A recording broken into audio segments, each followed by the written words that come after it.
Good morning, good morning, good morning, good morning. Kamusta po kayong lahat? Yes, mga pasado 9 o'clock na po in the morning dito sa Jeddah, Saudi Arabia. Kakalabas ko lang ng bahay. Yan yung bahay namin sa taas. Siya. Kasi nga po, ayan, hilata ko ng hilata. Nakakapagod actually. From, di ba? The whole week na trabaho ng trabaho because today is my rest day. Thank you, Lord. Binigyan mo ko ng oras ng araw na kung saan pwede ko ako magpahinga. Diba? Always po tayo magpasalamat mga kabayan sa mga blessings, everything na talagang in-grant sa atin ng Panginoon. Thank you so much. Nakapag-off ako ngayon at saka gala-gala pag may time. Actually, bibili lang naman ako ng aking ulam as usual. Sobrang init, no? Anyway, saan ba ako dadaan? Pero gusto kong kumain ng tinapay because I feel so hungry today. Kasi nga po, ako kumain kagabi ng rice. Kumain ako ng fruits, char.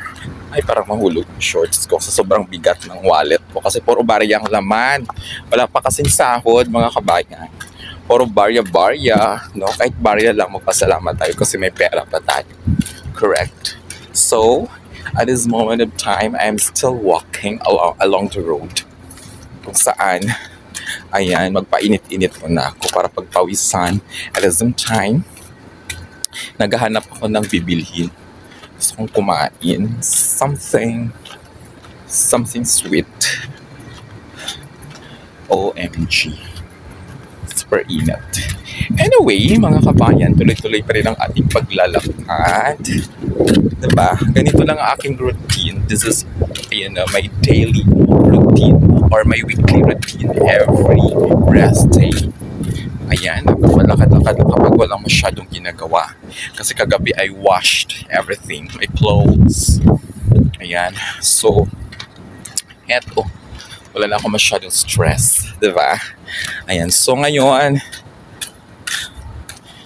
init, medyo nahingal na ako. Saan kaya ako bibili? Ito lang kasi yung malapit na bakala sa amin. Kung doon sa kabila, hindi naman complete. Dito masyado, mas kompleto ang yung mga paninda.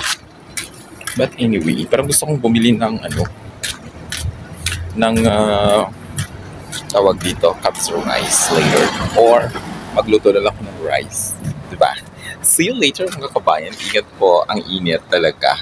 Goodbye!